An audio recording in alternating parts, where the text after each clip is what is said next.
저는 오늘 여러분과 함께 11월 첫주 성찬주의를 맞이해서 누가복음 10장 23절로 24절의 말씀을 본문으로 개혁은 개안입니다. 이런 제목으로 은혜를 나누기 원합니다.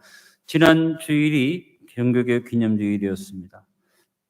개혁이라는 것은 남을 고치는 게 아니고 제도나 어떤 환경을 고치는 것도 아니라 나를 고치는 것입니다. 내가 고침받기 위해서 제일 먼저 필요한 것은 내 눈이 열려져서 예수님을 볼 수 있어야지 되고, 예수님을 보는 그 눈으로 모든 것을 볼 때 내가 개혁을 아름답게 이루어갈 수 있는 것입니다. 중세 암흑 시대를 지나는 사람들이 종교개혁이라는 사건을 통해서 눈이 열려지고 무지함에서 벗어나서 말씀을 바로 바라보게 되고, 복된 눈이 주어져서 예수님을 바로 바라보고 진정한 구원과 자유를 누린 결과로 오늘 우리의 교회가 이렇게 탄생되어지고 우리가 바른 신앙을 갖고 주를 섬기게 된 것입니다. 오늘 본문에 예수님이 말씀하셨습니다. 예수님이 복이 있는 자가 누구냐? 보는 것을 보는 눈이 복이 있다고 오늘 본문에서 말씀하신 것을 우리 읽었습니다.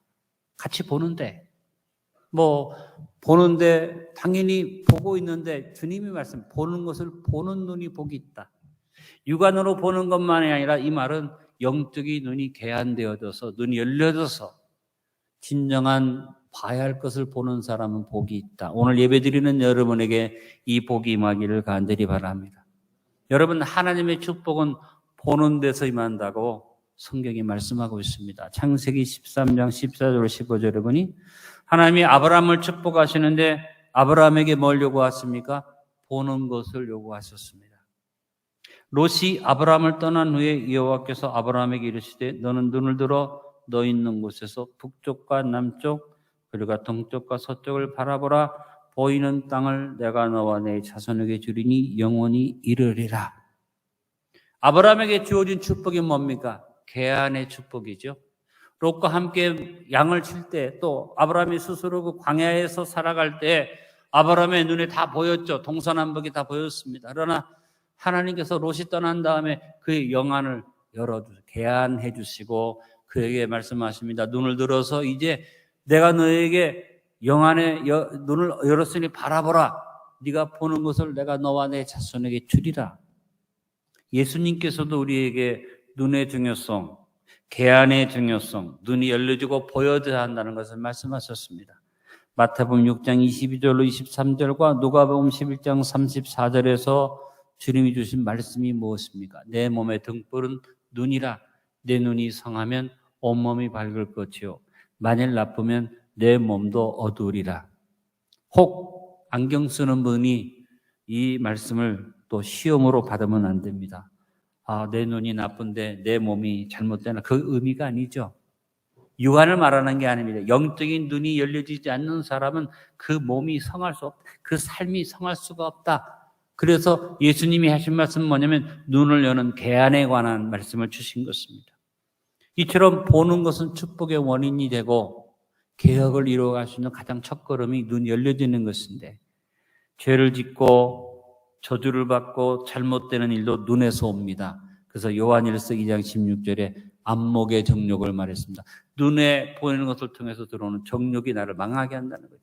육신의 정욕이 오고 정욕이 들어온 사람은 눈이 탐욕으로 덮여서 안목의 정욕이 주어지고, 육신의 정욕과 안목의 정욕에 사로잡히면 허탄한 이생의 자랑을 쫓아가는 타락된 삶을 살 수밖에 없는 것입니다. 오늘 성찬을 나누면서 여러분의 눈이 열려져서 나를 위해서 구원을 베풀어 주신 예수님을 바로 바라보고 아름다운 개안이 이루어지면 우리의 삶의 진정한 개혁의 열매가 맺히게 될 것입니다.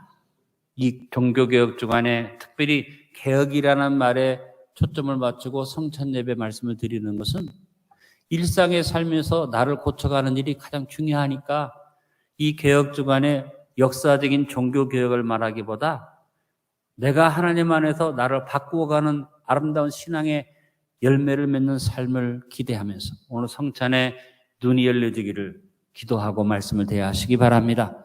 첫 번째, 개혁은 개안이 이루어져 하나님의 말씀을 바로 보며 사는 것입니다. 성도는 무엇보다 말씀을 바르게 보는 영적 안목이 열려져야만 합니다. 내가 예수님을 바라고 믿음을 얻게 되면 그때부터 말씀을 보는 눈이 열려지는 것입니다. 믿음의 자세가 없고 성령에 대한 은혜가 없고 예수 그리스도가 구주임을 인정하지 않는 사람에게 성경은 좋은 교훈에 지나지 않습니다. 그 사람에게 성경이 열려지지가 않습니다. 그러나 예수 그리스도를 구주로 영접하고 구속의 은혜 속에서 감사한 사람에게는 영안이 열려짐으로 말씀을 바라보게 되는 줄로 믿습니다. 요한계시록 1장 3절에 하나님의 말씀을 읽는 자와 듣는 자와 그 가운데 기록한 것을 지키는 자가 복이 있다. 그냥 읽는 게 아니고 말씀을 읽으면서 말씀을 들어서 믿음이 생기고 그래서 그 삶 속에 영안이 열려진 사람이 복이 있는 것입니다. 잠언서 3장 21절에 교훈하기를 내 아들아 완전한 지혜와 근신을 지키고 이것들이 내 눈앞에서 떠나지 말게 하라. 구약에 말씀이 기록된 말씀이 없었어도 잠언 기록자는 말합니다. 네가 받은 교훈을 눈앞에서 떠나지 않도록 네가 하나님 말씀 앞에 눈을 열으라고 말했습니다. 잠언서 4장 20절로 21절에도 말합니다. 내 아들아 내 말에 주의하며 내가 말하는 것에 내 귀를 기울이라. 그것을 내 눈에서 떠나게 하지 말며 내 마음속에 지키라. 여러분 오늘 눈을 들어서 오늘 성찬을 대하는 이유가 다른 건 아닙니다. 눈을 주님을 보는 시간입니다. 여러분 예수님을 바라보므로 여러분 영안이 열려지고 그러므로 말미암아 여러분 눈에 영안이 열려진 그 축복으로 말씀의 망원경을 얻으시고 말씀의 현미경을 얻으시길 바랍니다. 많은 사람들이 미래에 허망한 것을 꿈꾸지만 하나님의 백성은 말씀을 통해서 하나님이 영안을 열어주심으로 참된 미래를 볼 수 있는 축복이 주어지고 그리고 현실의 삶을 정확하게 판단할 수 있도록 말씀을 보는 눈이 열려져서 하나님이 원하시는 내 삶의 현실을 냉철하게 분석할 수 있는 지혜로운 눈이 열려지게 되는 것입니다. 종교개혁자들이 주님을 바라보고 기도할 때 그들의 눈이 열려지면서 말씀을 바라보는 새로운 눈을 갖게 되어서 오늘 교회가 이루어진 것 아닙니까? 우리에게 자신의 전부를 내어주셔서 속량의 은혜를 베푸신 예수님이 6월절 마지막 만찬에서 하신 말씀이 무엇입니까? 이것을 먹고 마실 때마다 나를 기념하라. 이제까지도 6월절만 되면 같이 먹고 마셨고 또 출애굽의 은혜를 기억하면서 같이 식사를 나누었는데 특별히 예수님이 성찬을 명령하시면서 제자들의 믿음의 눈이 열어두기를 기도합니다. 그래서 예수님께서 6월절 만찬 마지막 만찬 자리에서 제자들에게 뭘 하신 겁니까? 그들의 눈을 열어주시는 기도와 눈을 열어주는 축복을 주었습니다. 그때로부터 제자들이 조금씩 하나님 말씀에 대해서 바른 이해를 갖게 된 것입니다. 3년 반 동안 예수님이 그렇게 가르쳤어도 닫혀있던 그들의 눈들이 주님이 주신 보혈의 은혜를 감사하는 성찬을 명령하실 때 열려지기 시작했죠. 오늘 성찬을 나누면서 주님의 보혈의 은혜로 영적인 개안이 이루어져서 여러분이 말씀을 바로 보게 되기를 축원합니다. 잘 들어보십시오. 바울이 예루살렘을 향하여 가는 동안에 여러 가지 예언이 있었습니다. 예루살렘에 가면 잡힌다. 심지어는 바울의 허리띠를 풀러다가 바울을 묶으면서 이 띠의 임자가 예루살렘에 가면 이렇게 묶일 것이다. 분명히 그렇게 예언이 주어졌는데 만약에 바울이 기도하지 아니하고 말씀을 바로 보지 않는 사람이었으면 예루살렘에 안 올라갑니다. 네, 바울은 말씀을 바로 봤기 때문에 그런 무서운 예언이 주어졌지만 내가 저 예루살렘에 올라가면 결박을 당하고 환난을 당한다고 말씀하시지만 내가 복음을 전함에 있어서 두려워하지 않고 믿음으로 간다고 갔습니다. 여러분 말씀을 본다고 다 보는 게 아닙니다. 말씀에 무엇을 말씀하시는 것을 보는 것이 말씀을 보는 눈입니다.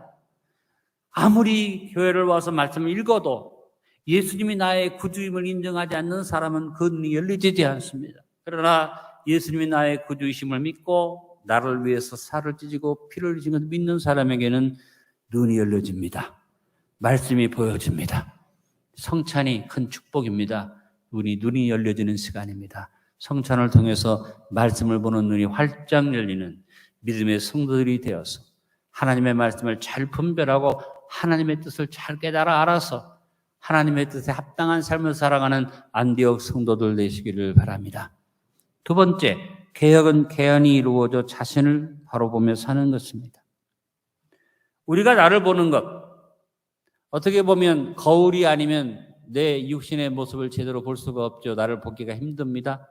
근데 육신의 모습만 제대로 보지 못하는 게 아니라 사람이 자기를 잘 알지 못합니다. 내가 누구인지. 그래서 철학적으로도 유명한 철학자인 소크라테스가 네 자신을 알아야 한다, 이런 말을 했죠. 사람은 자기 자신을 아는 것이 참 중요합니다. 사람은 자기 자신을 보는 것이 참 중요합니다. 그래서 사람은 자기가 보는 것을 통해서 그 사람의 행동이 달라지는 것을 알 수 있습니다. 그래서 사람들이 자기를 제대로 보는 일을 위해서 제복을 입히죠. 제가 목사지만 평소에는 양복을 입고 설교를 합니다만 이렇게 특별히 예식이 있는 주간에는 가운을 입습니다. 사실은 강단에 올라오는 목회자는 가운을 입는 것이 정상이죠. 왜? 말씀을 전하는 자의 자세를 내가 갖게 되는 것입니다. 우리 성찬을 행할 때 우리 장로님들이 가운을 입는 이유도 그것이고, 우리가 성찬을 행하면서 경건된 마음으로 성찬에 임하라고 제가 우리 장모님과 안수집사님에게 빨간 넥타이를 제가 사드렸어요. 왜? 보혈을 상징하는 것. 우리 교회에 많은 청년들이 군대를 갑니다. 군대 가기 전에는 걷는 것도 흐물흐물하고 좀 마음속에 젊은 녀석이 좀 절도 있으면 좋겠다 이렇게 생각했던 애들도 군대만 가면 사람이 달라져요. 제복을 딱 입혀놓으면 휴가 나와가지고 너 잘 왔구나. 휴가 왔냐면 정상! 깜짝 놀랍니다. 야, 네가 그렇게 박력이 있었느냐?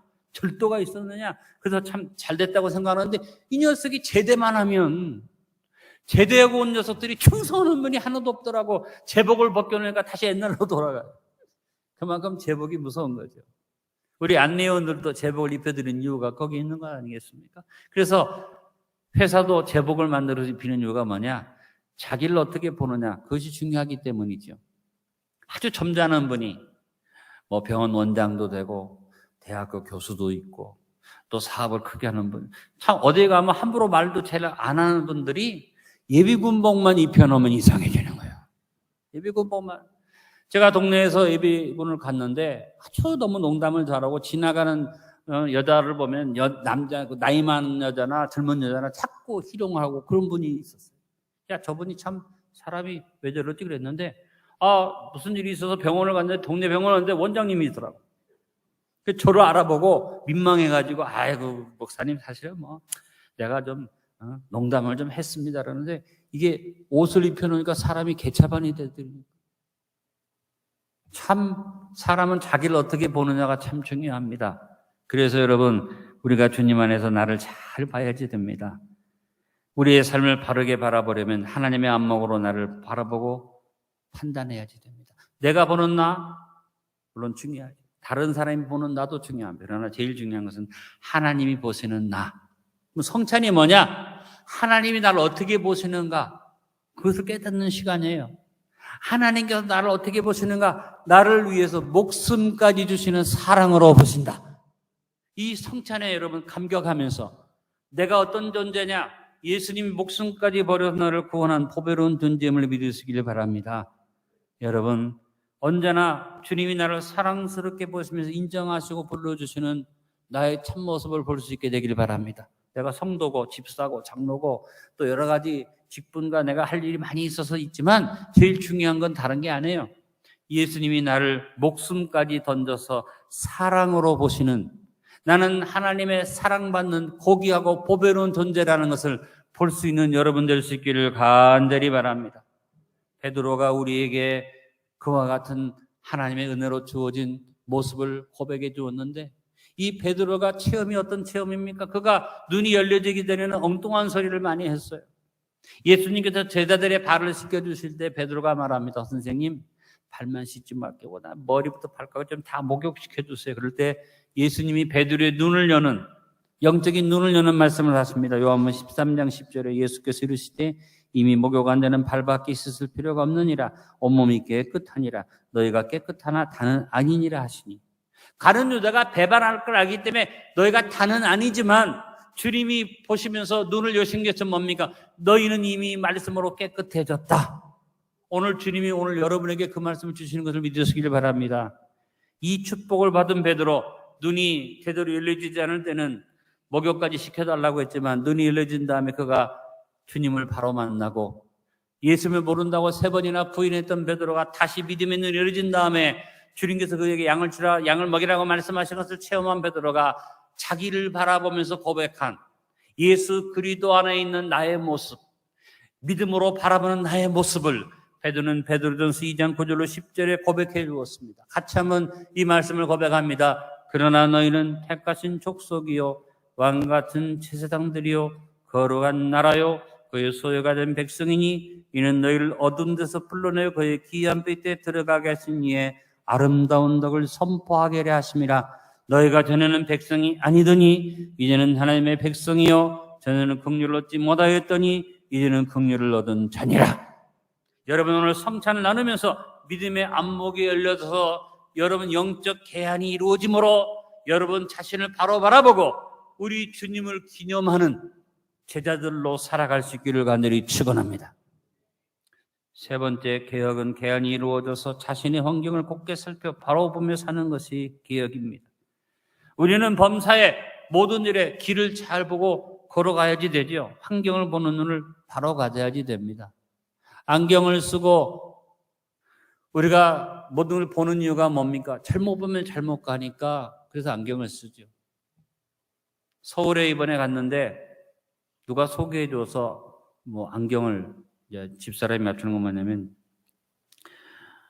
돋보기가 늘 안 맞으니까 두통이 자꾸 오는 것 같아서 우리가 생각난 김에 안경을 합시다. 그래서 안경점에 갔어요. 그래서 안경을 맞추는데 이 눈을 조사하면서 안경점 주인이 이렇게 얘기합니다.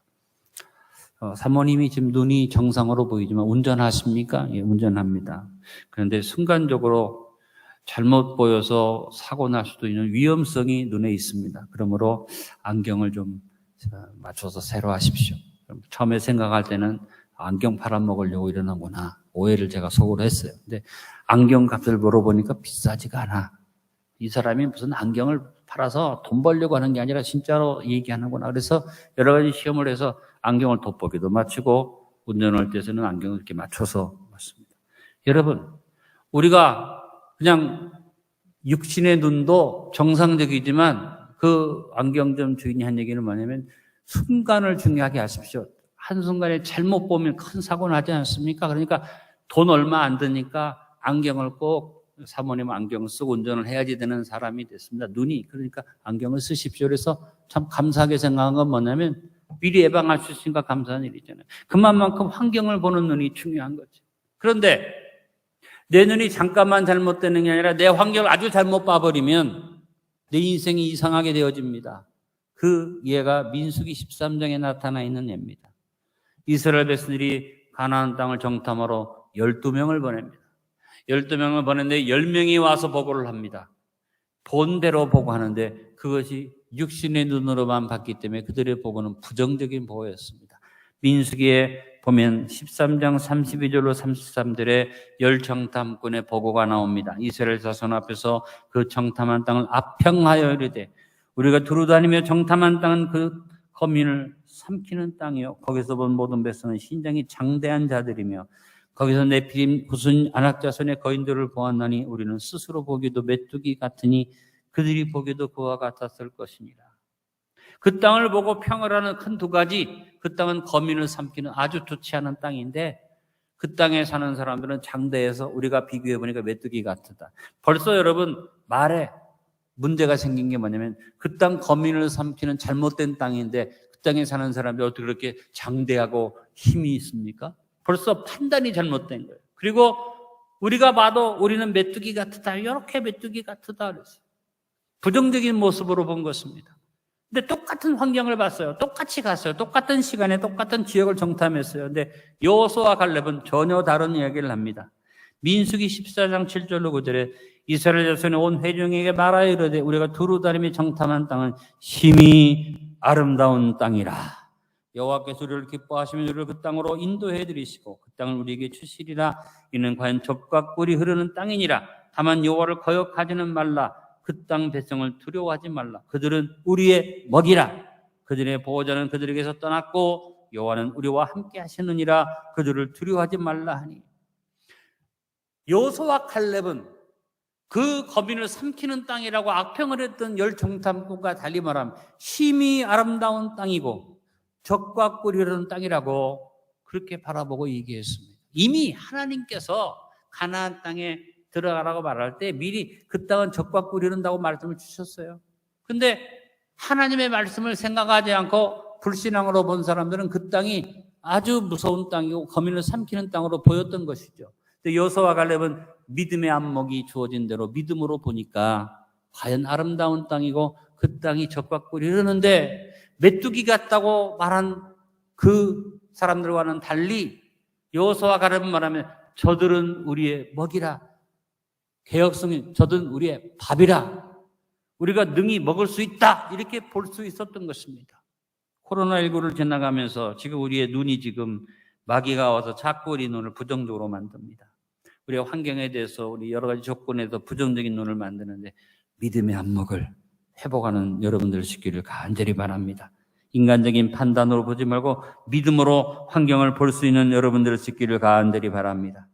하나님 앞에 제가 기도하면서 하나님, 대한민국의 다음 지도자가 누가 세워질지 참 암담하고 내 마음에 족하고 이런 사람이 세워졌으면 좋겠다는 사람이 안 세워져서 참 없어서 참 답답합니다. 네, 하나님 내 마음속에 새로운 생각을 주셨어요.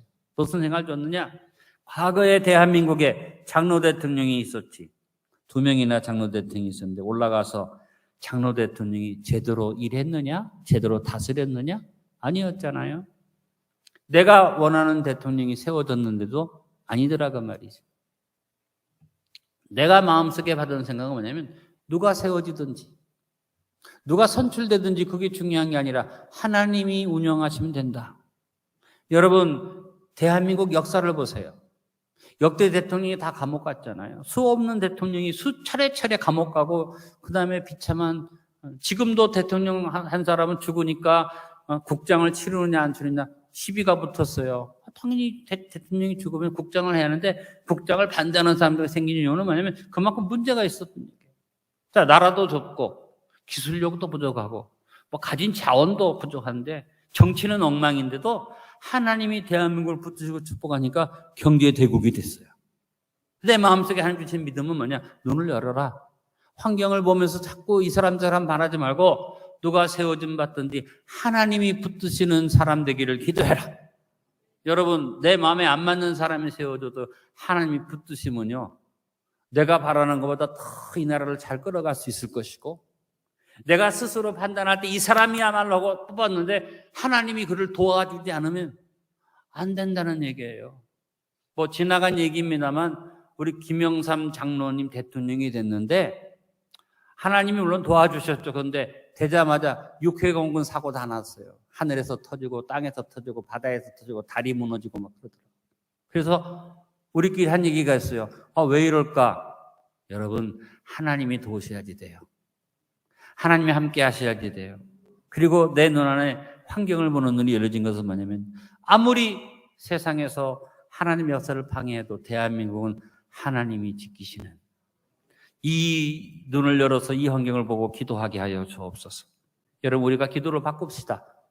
우리가 어떤 사람이 세워질지 모르지만 우리는 누구 세워달라고 기도하기보다 하나님 누가 세워지든지 하나님 손에 잡히게 해 주십시오.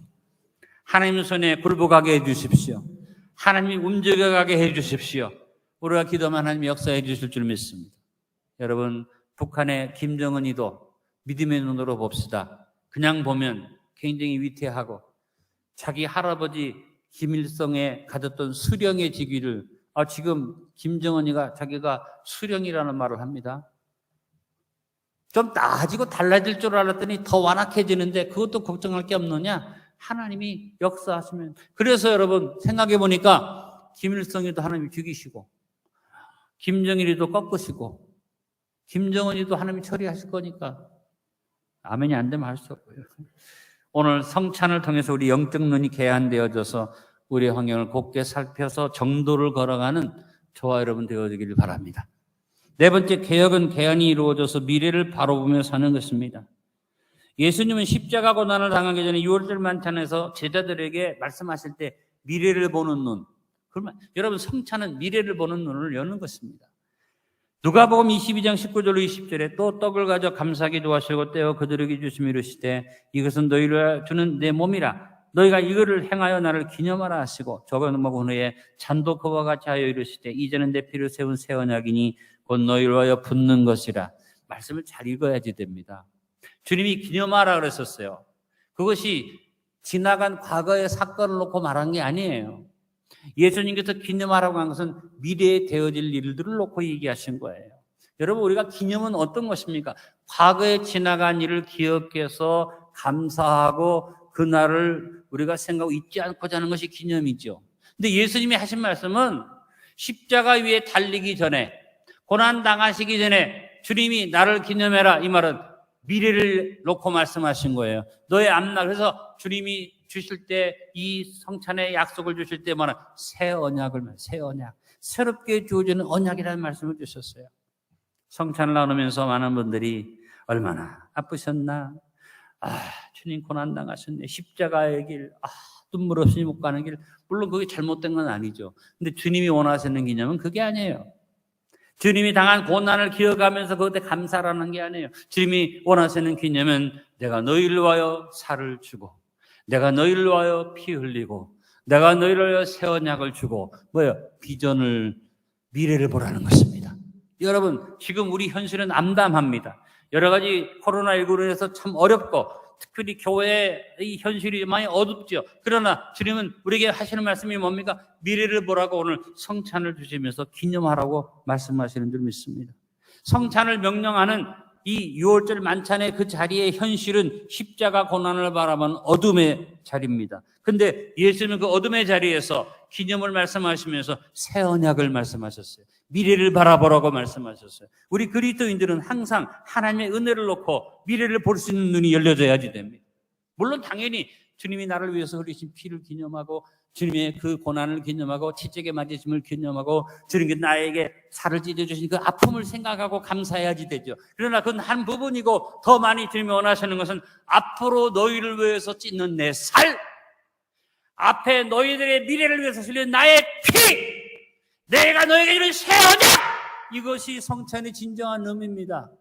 여러분, 오늘 성찬을 당하면서 여러분 개인의 미래를 믿음으로 볼 수 있는 눈이 열려지기를 바랍니다. 주님 앞에 믿음으로 바로 서게 되기를 바랍니다.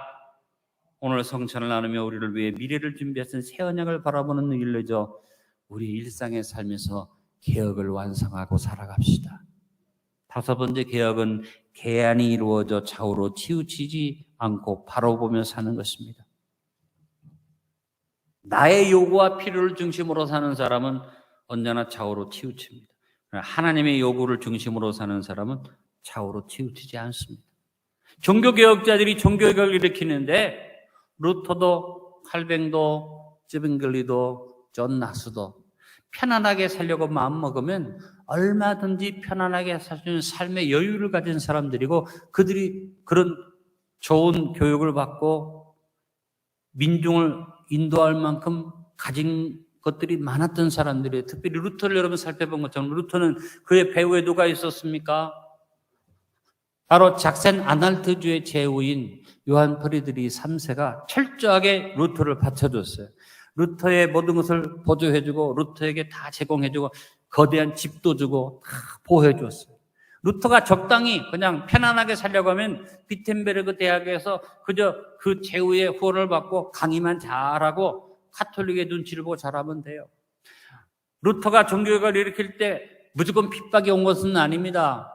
키에탄이라는 추기경을 보내고 에크라는 신학자를 보내서 이 루터에게 논쟁을 일으키면서 한 말이 뭡니까? 카를 5세가 불러서 루터를 앞에 놓고 제국회의를 열면서 조건을 건 것이 뭡니까? 네가 개혁을 취소하기만 하면 95개조의 항목을 네가 없었던 것이라고 말하기만 하면 너를 높여주고 너를 올려주겠다. 그래서 수도원의 책임자 만들어주고 지역의 주교, 대주교까지 올라가게 해주는 보장이 있었어요. 그러나 루터는 좌우로 치우치지 않고 개혁의 정신을 가지고 똑바로 나가면서 절대로 좌우로 치우치지 않았죠. 여러분, 종교개혁자들이 루터만이 아니라 모든 종교개혁자들이 좌우로 치우치지 않는 목표, 솔라, 오직 다른 거 보지 않겠다. 오직 솔라 스크립추라, 오직 말씀, 솔라 그라티아, 오직 은혜, 솔라 피데, 오직 믿음, 솔루스 그리투스, 오직 예수 그리스도, 솔리데오 글로리아, 오직 하나님께 영광, 오직 좌우로 치우치지 않는 믿음의 걸음으로 개혁을 완성하고 하나님 앞에 영광을 돌렸죠. 우리가 신앙인으로서 오직 중심이 뚜렷이 잡혀져서 우리의 눈이 좌우로 흔들리지 않아야만 할 줄 압니다. 예수님이 십자가를 지시는 길목에서 예수님도 좌우로 흔들리는 유혹을 받았죠. 그래서 그는 하나님 앞에 기도하면서 예수님 뭐라고 말합니까? 할 수만 있다면 이 잔을 내게서 멀리 좀 옮겨주십시오. 누가복음 22장 42절에 좌우로 치우칠 수밖에 없는 유혹이 왔습니다. 이르시되 아버지여 만일 아버지의 뜻이거든 이 잔을 내게서 옮기시옵소서. 그러나 내 원대로 마시옵고 아버지의 원대로 되기를 원하나이다. 주님이 중심을 딱 잡은 건 뭡니까? 따라합니다. 내 원대로 마시고 아버지 원대로 되기를 원하나이다. 오늘 성찬을 기념하면서 제일 중심으로 생각해야 할 게 이것입니다. 예수님이 십자가를 지기 전에 좌우로 치우치지 않는 정도를 보는 눈을 가지셨다. 주님, 오늘 내가 성찬을 할 때 나에게 이 눈을 열어주셔서 내 원대로 하는 것도 아니라 아버지의 원대로 살 수 있는 믿음의 걸음을 달라고 기도해야지 됩니다. 오늘 성찬을 나누며 우리 눈이 개한되어 뚜렷이 하나님의 뜻을 바라보기를 기도하므로 좌우로 치우치고 흔들리는 나의 불순종을 고치고 순종으로 개혁을 이루는 믿음의 성도들이 됩시다. 오늘 말씀의 결론을 맺습니다. 종교개혁 주간을 지나면서 우리는 새로운 믿음의 안목이 열려져 영적 개안이 이루어지기를 기도합시다. 특별히 오늘 성찬을 나누면서 우리의 눈이 주님의 보혈의 열려져서 진정한 개혁의 삶이 대안이 이루어질수록 내 영안이 열려주기를 기도합시다. 무엇보다 하나님의 말씀을 바로 바라보며 삽시다. 자신을 바로 보며 삽시다. 환경을 곱게 살펴 바라보며 삽시다. 미래를 바라보며 비전을 가지고 바라보며 삽시다. 좌우로 치우치지 않고 바로 바라보며 삽시다. 영적 개안을 이루고 나 자신이 개혁을 이루므로 우리의 삶에 개혁의 열매가 미치기를 기도합시다. 아버지 감사합니다. 종교개혁 주간에 11월 첫 주를 맞았고 이렇게 성찬 예배로 나를 돌아볼 수 있는 축복의 시간을 주셔서 감사합니다. 주님, 오늘 성찬을 하는 우리 안디옥 성도들의 눈을 열어주셔서 나의 구주 예수 그리스도를 바라보고 주님을 나의 구주로 모셔 감격적인 믿음을 가지고 모든 것을 바라봐서 말씀도 바로 바라보고 나 자신도 바로 바라보고 환경도 바로 보고 미래를 바로 바라보며 좌우로 흔들리지 않는 정도를 바라보고 걸어가는 믿음의 걸음이 우리에게 주어져 종교개혁자들이 본을 보여준 아름다운 신앙의 개혁의 걸음을 우리가 따라가 종교개혁의 그 정신을 따라 오직 말씀, 오직 은혜, 오직 믿음, 오직 예수 그리스도, 오직 하나님께 영광의 이 뚜렷한 목표를 바라보면서 저 앞에 영광 누리는 성도로 서게 하여 주옵소서. 육신의 정욕에, 안목의 정욕에, 이상의 자력에 흔들리는 연약한 삶을 살지 않게 하시고 오늘 성찬을 통해서 강한 믿음의 힘을 가지고 중심을 잡고서는 우리 안디옥 성도들에게 도와주시며 성찬에 참여하면서 내가 뭘 기념해야 하는지를 기억하고 눈이 열려지기를 기도하게 축복해 주옵소서. 예수님의 이름으로 기도드리옵나이다. 아멘.